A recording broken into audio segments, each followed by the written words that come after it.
Leute, es gibt ja so ein paar Dinge, die sind wahnsinnig unangenehm. Also eine Wurzelbehandlung zum Beispiel beim Zahnarzt oder Ananas auf einer Pizza, mit den Fingern über eine Tafel kratzen, solche Sachen halt. Naja, oder aber die Join-Serie Jerks. In dieser Serie spielen sich ja Christian Ulmen und Fari Yadim selbst und sie taumeln dabei von einer peinlichen Situation in die nächste und es tut manchmal ziemlich weh, sich das anzugucken. Heute allerdings, und das kann ich wirklich versprechen, wird es ganz und gar nicht unangenehm. Denn heute gucken wir uns die schöne Stadt Potsdam an, der Ort, an dem die Serie Jerks gedreht worden ist. Zeit für eine neue Filmsafari. Hi, ich bin Matthias und auf meinem YouTube-Kanal zeige ich euch regelmäßig die Drehorte bekannter Filme und Serien. Wenn euch gefällt, was ihr seht, dann abonniert gerne meinen Kanal. Und wenn ihr meine Arbeit unterstützen wollt, dann abonniert mich bei Patreon oder werdet Kanalmitglied hier auf YouTube. Dann bekommt ihr exklusive Inhalte und neue Videos vor allen anderen. Aber jetzt geht's erstmal los mit dem neuen Video.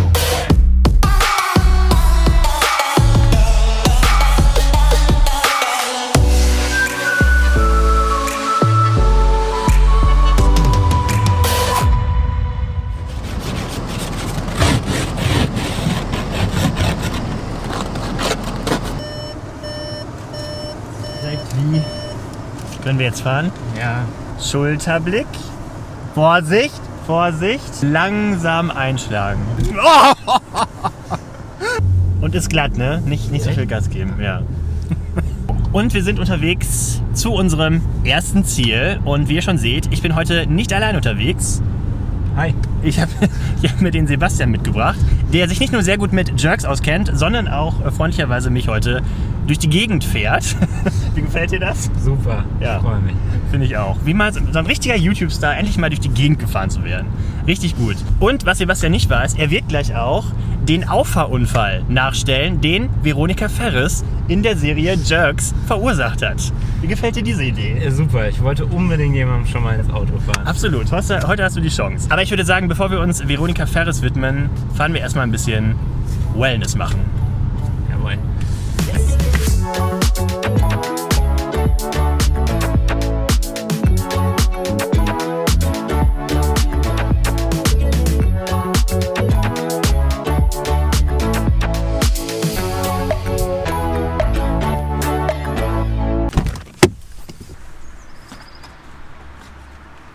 Und damit sind wir auch schon an unserem ersten Ort für heute angekommen. Und ich weiß nicht, ob ihr es wiedererkennt.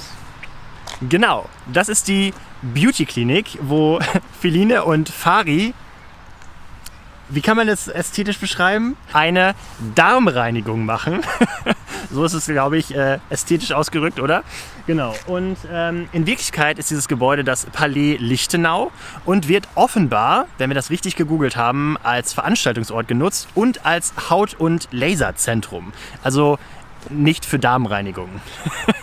Aber wir können ja mal schauen, ob wir die Szenen wiederfinden. Und tada, da sind wir auch schon. Das war einfach, oder? Das ist das Palais Lichtenau in seiner vollen Pracht. Schaut mal hier, ein wunderschön gestalteter Park drumherum, schöne historische Gebäude und natürlich das Palais selbst.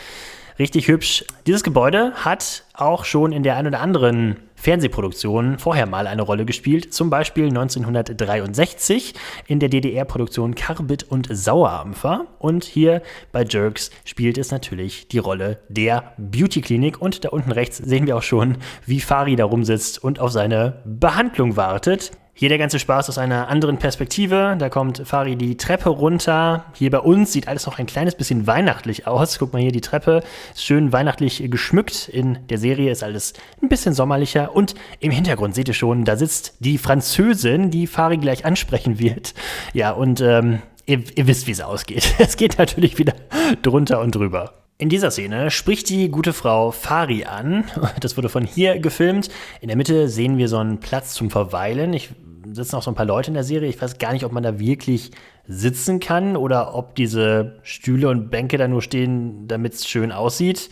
Wer weiß das schon. Und hier sind Fari und Feline. Sie sitzen vor dieser schönen historischen Treppe und nippen an irgendeinem ekelhaften grünen Smoothie. Genau, das wurde hier gefilmt. In der Szene auch hinten im Hintergrund zu sehen die Rocket Beans. Ja, kleiner Fun Fact. Und genau, so sieht das in der Realität aus. Und hier dann schließlich die lustige Szene, in der dann plötzlich Yoko auftaucht. Das wurde von hier gefilmt. Wir sehen, wir haben hier heute leider eine kleine Baustelle, da steht noch so ein Betonmischer rum. Aber wir sehen auch hier in der Serie, irgendwie ist dieser Weg grundsätzlich nicht so richtig durchgepflastert. Keine Ahnung.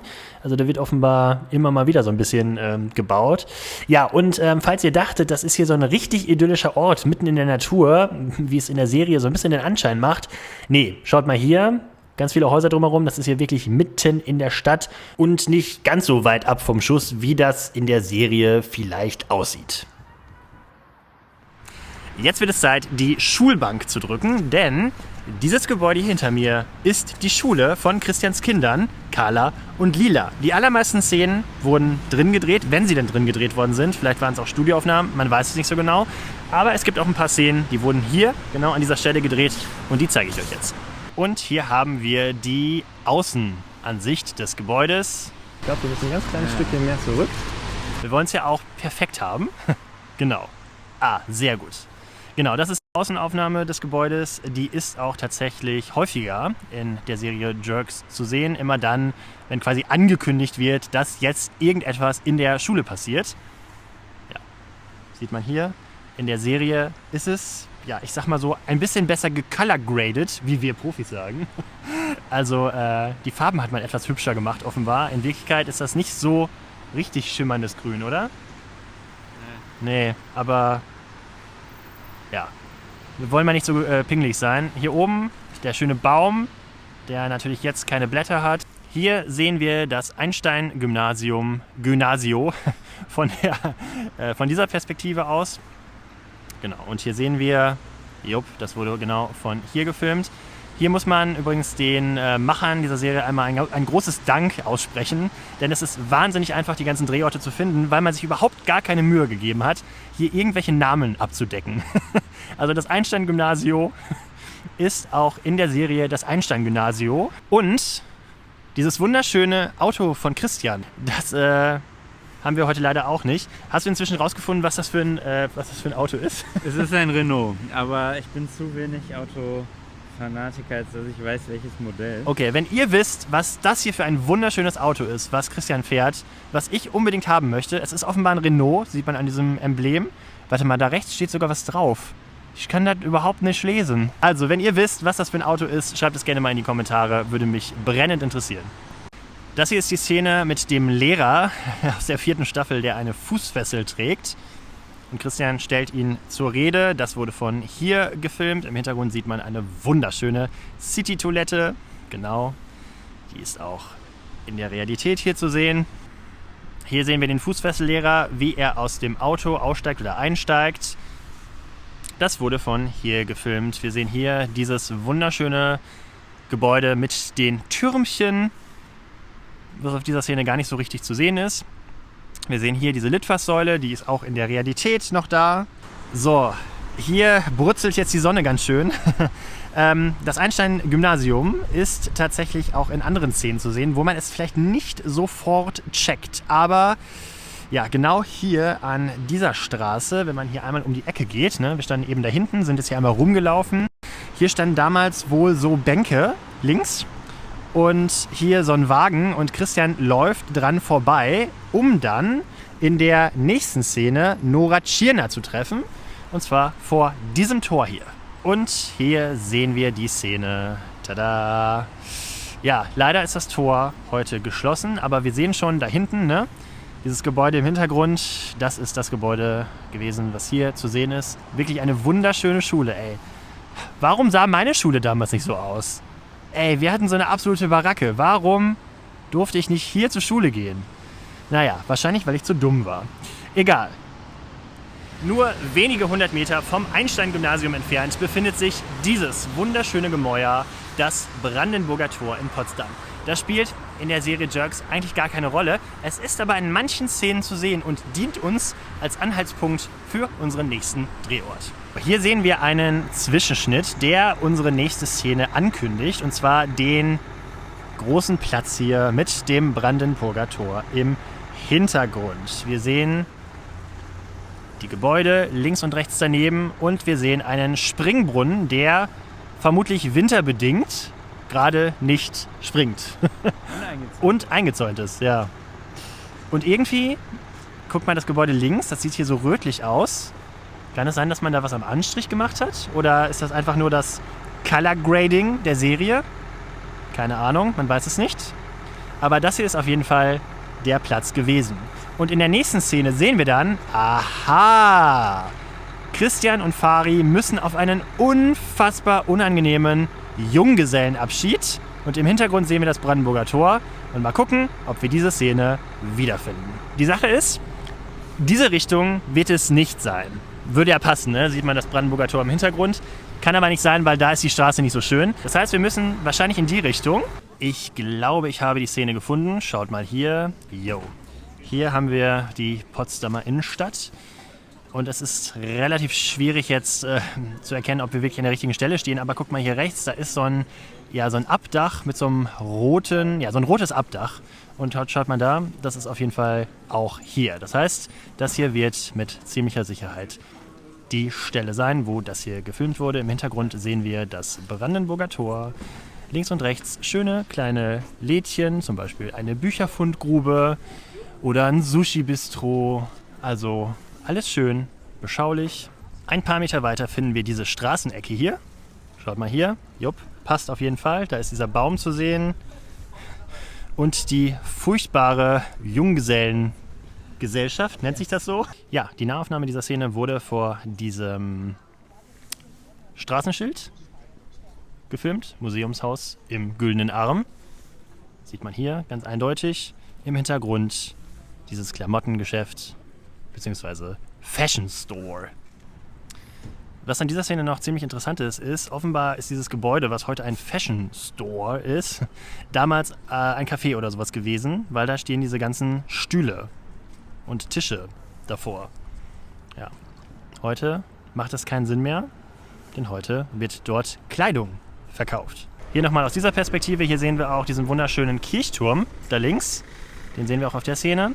Und hier sehen wir auch, dass hier rechts in diesem Gebäude damals noch was drin gewesen ist. Da ist jetzt Räumungsverkauf zu sehen. Jo, und hier sehen wir die letzte Szene. Die Junggesellentruppe geht wieder Richtung Brandenburger Tor. Und das ist von hier gefilmt worden. Links auf der Seite sehen wir Butlers, so ein Einrichtungsgeschäft. Das ist auch heute noch da.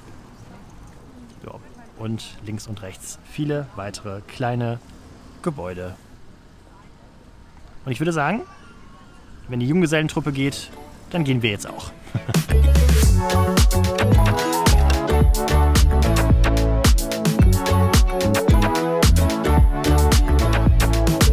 Treue Zuschauer kennen es bereits. Keine Drehorttour ohne ein bisschen Detektivarbeit. Ja, es wird mal wieder Zeit, einen kleinen Trick aufzudecken, den sich die Macher der Serie Jerks erlaubt haben.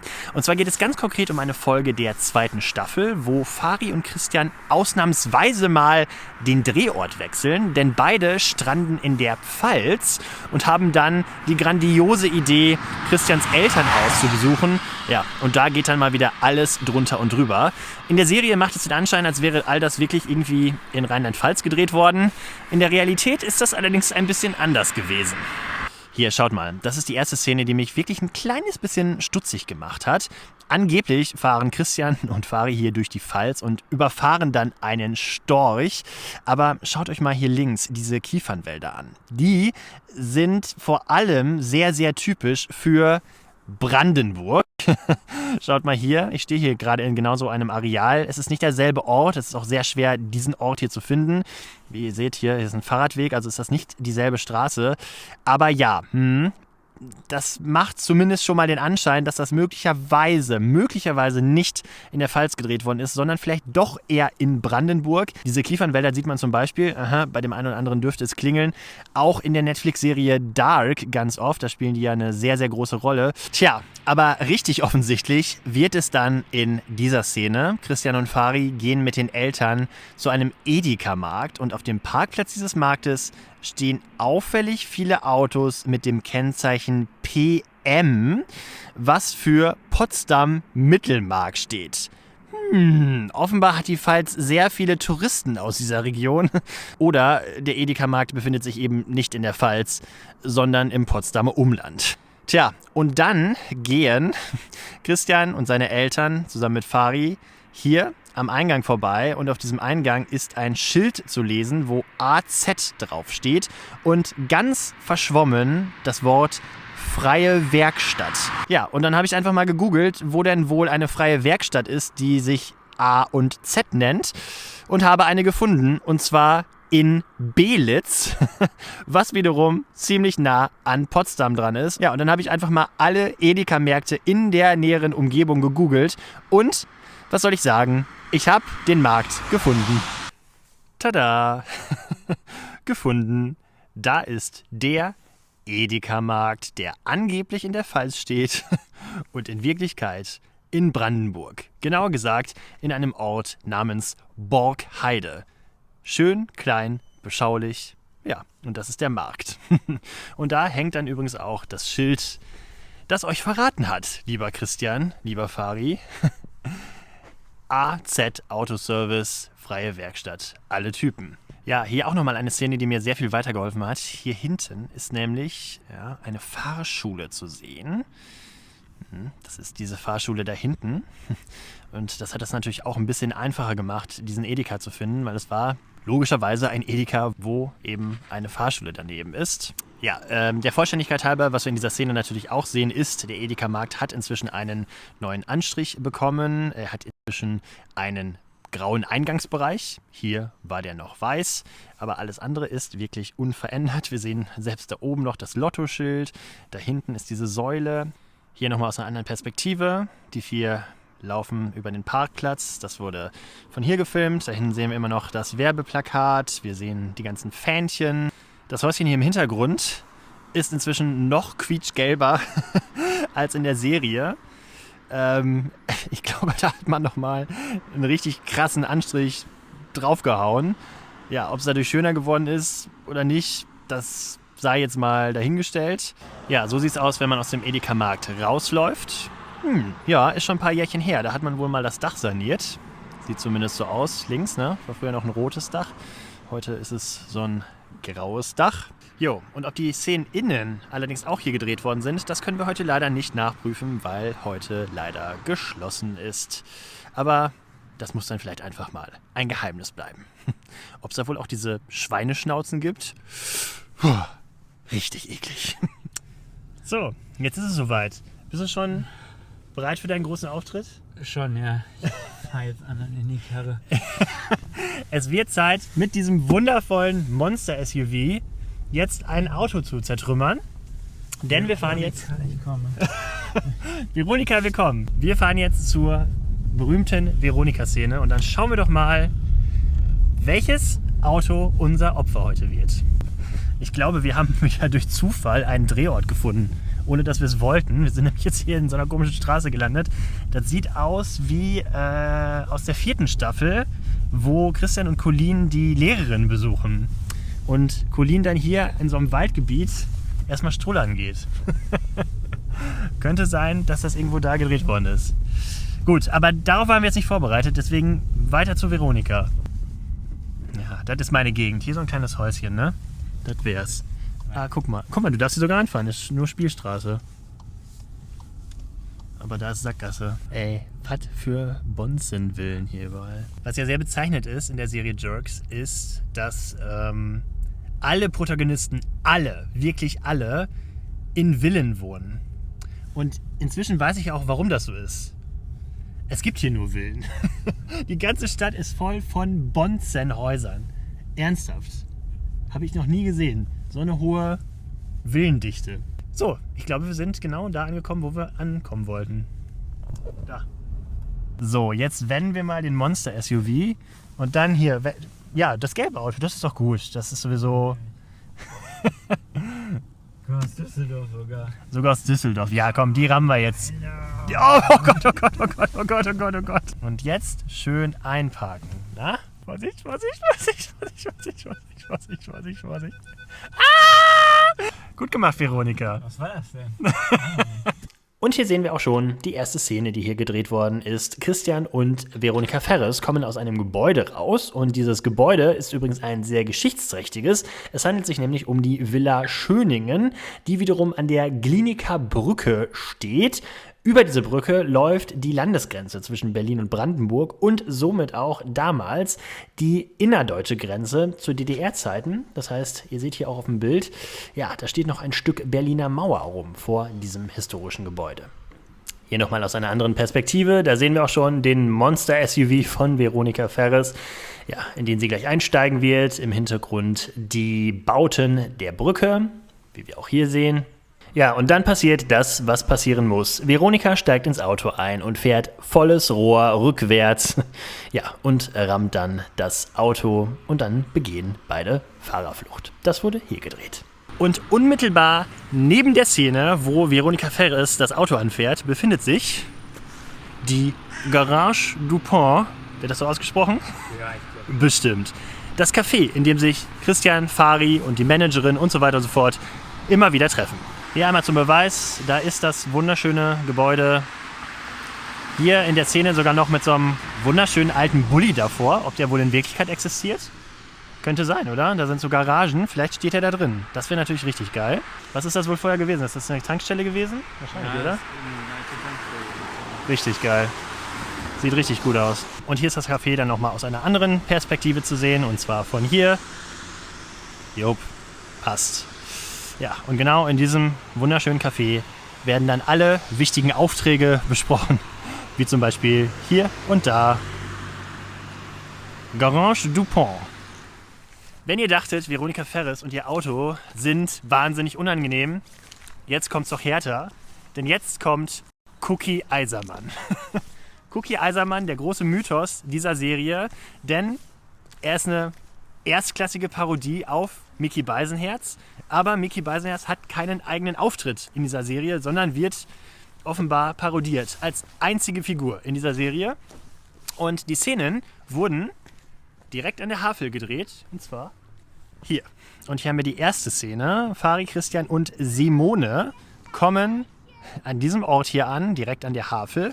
Fällt mir übrigens gerade auf, Simone, gespielt von Larissa Ries, ist ja auch eine der wenigen Personen, die sich nicht selbst spielt, ne? Sondern hier dann die Managerin Simone verkörpert. Das ist auch etwas ungewöhnlich. Genauso wie Cookie Eisermann, den wir jetzt treffen werden.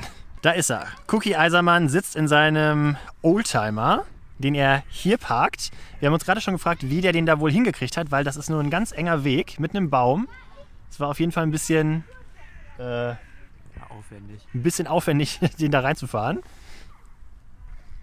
Genau, und er muss natürlich erst noch eine Insta-Story machen, ganz klar, und ein paar lustige Gags loswerden. Genau, das wurde auf jeden Fall hier gefilmt. Hier sehen wir das Geländer mit diesem Gebäude, was wir auch manchmal im Hintergrund sehen. Hier sehen wir die Treppen links. Managerin Simone ist völlig aus dem Häuschen, weil Cookie Eisermann so wahnsinnig tolle Witze reißt. Das ist von hier gefilmt worden. Und hier stehen sich alle vier gegenüber und hassen sich wie die Pest. Ja, das wurde auf jeden Fall hier gedreht. Hier direkt um die Ecke, einmal um die Kurve, finden wir dann auch das Café, was in der Realität so aussieht, oder ein Restaurant ist es, wo Fari und Christian und die Managerin rumsitzen. Christian übrigens mit seinen Cowboy-Stiefeln, falls ihr euch noch daran erinnern könnt. Ja, das wurde auf jeden Fall von hier gefilmt. Hier waren dann damals im Sommer sind hier dann die Stühle und die Tische aufgebaut. Da kann man sich hier hinsetzen. Rechts sehen wir den Baum. Und offenbar hat man hier auch so ein paar Palmen aufgestellt, die jetzt natürlich auch nicht da sind. Hier nochmal aus dieser Perspektive. Hier sehen wir, ja, das wurde von hier gefilmt, weil wir da links diesen wunderschönen Turm sehen. Den sieht man auch hier so leicht auf dieser Szene. Und hinten diesen Baum. So, da hinten dieser Nordic Walking Volltrottel. Genau, den sehen wir dann in dieser Szene. Und da kommt es dann auch. Du musst wieder zurückkommen. Also, in dieser Szene reißt Cookie dann einen Witz über den Nordic Walker, den wir hier sehen. Und dann kommt es zum großen Showdown und Christian haut Cookie volles Rohr in die Fresse. Übrigens, dieses Restaurant spielt noch in einer anderen Szene eine wichtige Rolle, und zwar da, wo Fari seinen Bruder trifft, das Bo. Da wurden die Szenen allerdings nicht hier draußen auf der Terrasse gedreht, sondern drin.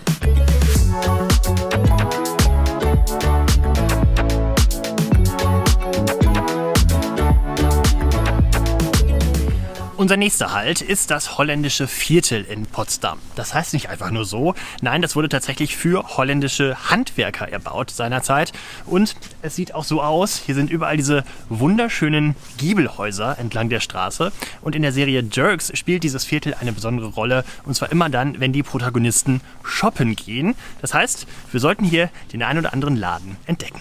Ja, und das ist eine der vielen Szenen, die hier in diesem Viertel gedreht worden sind, wo Christian vermutet, ihm werde sein Auto geklaut von diesem doch eigentlich sehr freundlichen Fahrradfahrer.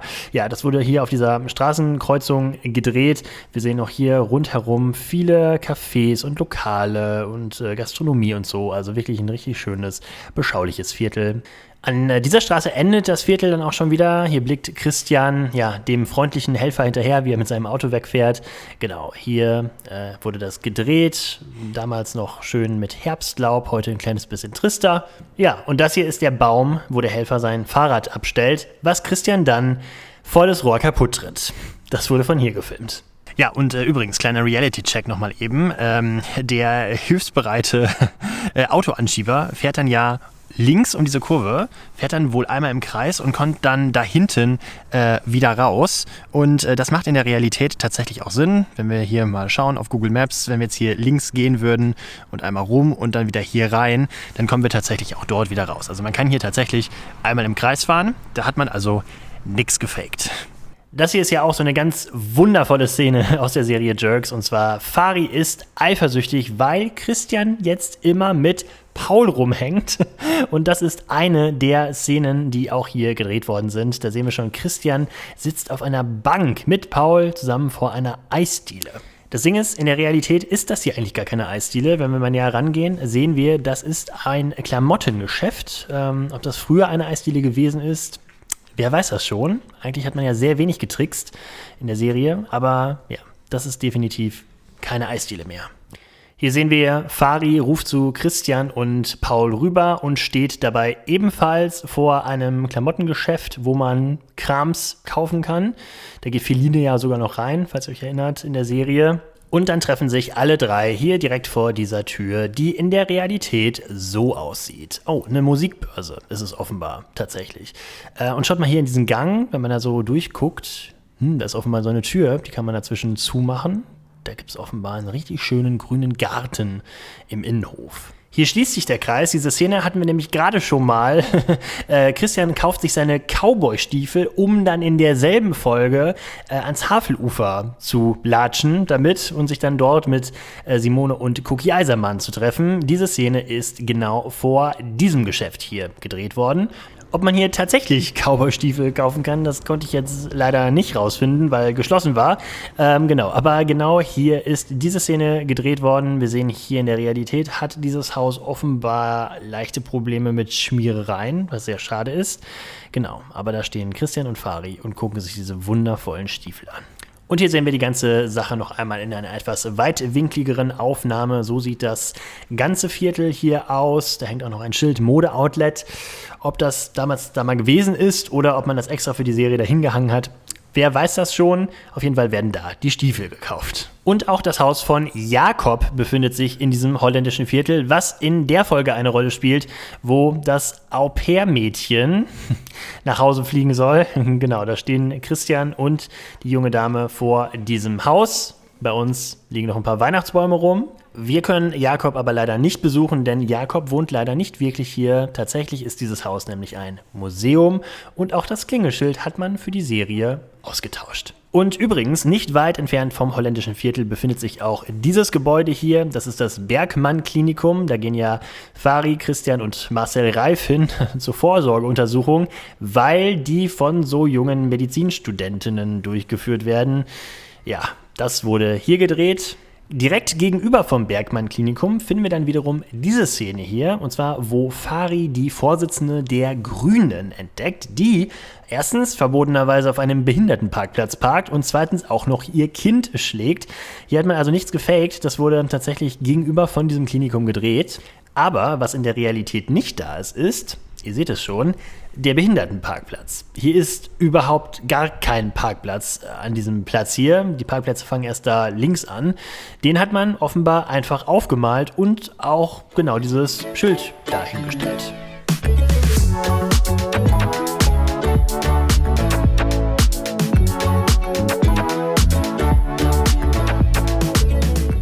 Wir sind an dem wichtigsten Ort überhaupt angekommen. An dem Ort, auf den ihr alle gewartet habt, nämlich an der luxuriösen Villa von Fahri und auch an der Villa von Christian Ulmen, die ja in der Serie gegenüber voneinander liegen. In der Realität ist das ein kleines bisschen anders, aber das zeige ich euch jetzt. Und da sehen wir sie, die Fahri-Villa, ein richtig dickes, teures Gebäude, aber auch echt schön. Christian guckt aus seinem Fenster auf diese Villa drauf, das wird auch mehrmals in der Serie so dargestellt. Aber wenn wir uns jetzt hier mal umdrehen, sehen wir, da ist gar nicht die Villa von Christian auf der anderen Seite der Straße, sondern ein völlig anderes Gebäude. Das heißt, diese Szenen sind immer mal wieder leicht inszeniert worden, damit das alles so passt. Schauen wir doch mal trotzdem, ob wir die Villa von Christian hier irgendwo finden. Ja, und das Witzige ist, tatsächlich befindet sich diese Villa in exakt derselben Straße, nur halt 100 Meter weiter die Straße runter und eben nicht auf der gegenüberliegenden Seite. Und hier ist das Gebäude. Ja, und wie wir hier schon sehen, so richtig viel verändert hat sich nicht. Es ist ein blaues Schaf im Garten dazugekommen. Wunderschön. Ja, diese Szene spielt wirklich in vielen, vielen Episoden der Serie eine Rolle. Zum Beispiel auch hier, wo die Polizisten Christian besuchen kommen, der wiederum glaubt, dass seine Töchter ertrunken sind. Und auch diverse andere Szenen wurden in dieser Straße gedreht. Zum Beispiel auch diese hier. Die vier laufen vor lauter Panik auf die Polizisten zu von Fahris Villa. Sie laufen allerdings ein kleines bisschen länger als in der Serie dargestellt. Hier sehen wir nochmal den freundlichen Autoreparateur, der sein kaputtes Fahrrad an dieser Mauer entlang schiebt. Und für richtig eingefleischte Fans möchte ich auch das hier nochmal kurz erwähnen. So sieht es übrigens neben Fahris Villa aus. Und falls ihr die Folge kennt, wo Fahri sein Trampolin in den Garten baut, dann wisst ihr, das macht eigentlich auch nicht so richtig viel Sinn, denn er guckt ja der Nachbarin in den Garten rein, wo auch Yoga gemacht wird und so weiter und so fort. Wie ihr hier seht, da ist gar kein großer Garten direkt neben Fahris Grundstück, da ist einfach nur ein Haus, was da rumsteht. Übrigens, an dieser Stelle nochmal ein kleiner Sicherheitshinweis. Ihr kennt das bereits, bei diesem Wohnviertel, in dem wir uns hier befinden, handelt es sich um ein echtes Wohnviertel, in dem auch echte Leute leben. Das bedeutet, wenn ihr hier so eine Drehorttour macht, dann benehmt euch auch bitte dementsprechend. Also filmt oder guckt den Leuten da nicht durch die Fenster oder sowas. Also achtet bitte die Privatsphäre, guckt euch die Häuser kurz an, bleibt auf der Straße und dann geht auch bitte wieder. Dann fühlt sich auch niemand genervt. Und einmal der Vollständigkeit halber, falls ihr euch schon immer gefragt habt, was ist das eigentlich für ein wunderschöner See, auf den Fahri aus seiner Villa blickt. Das ist der hier, der Griebnitzsee. Den kann man, zumindest von dieser Seite nicht besonders gut als normaler Mensch besichtigen. Hier sind natürlich überall Grundstücke am Ufer. Aber hier ist so ein kleiner Weg, dann könnt ihr runterlaufen, da sind so Treppen. Und ihr könnt natürlich auch auf der anderen Seite am Ufer lang spazieren und dann habt ihr natürlich auch einen Blick auf Fahris Villa von der anderen Seite.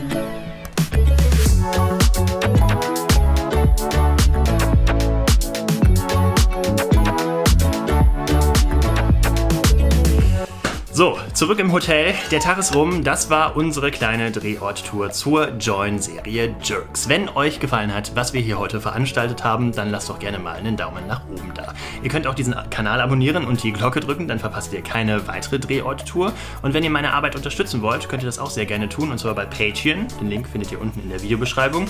Oder ihr werdet einfach Kanalmitglied hier auf YouTube. Dann gibt es exklusive Inhalte und neue Videos vor allen anderen. Das war's aber für heute. Ich sag Tschüss und bis zur nächsten Reise.